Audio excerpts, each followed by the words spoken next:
तो कि मोर hero Honda में आके बैठ जा। नहीं बैठूंगा। ले ले हीरो होंडा के मजा। नहीं। ले लेना। आहा। ओहो, स्प्लेंडर है माँ, ये दे बक्सर है माँ, स्प्लेंडर है माँ, ये दे बक्सर है माँ, मैं तो लागू माँ हूँ। गियर लगा के शहर घुमा हूँ, एक्सीलेटर दबा हूँ। गियर लगा के शहर घुमा हूँ, एक्सीलेटर दबा हूँ।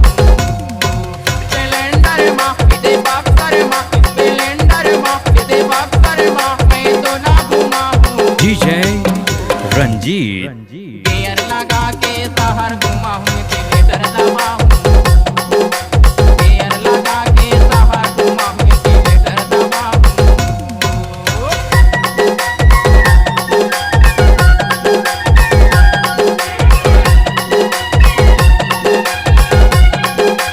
डीजे रंजीत। का है? तो कल सुन लेना।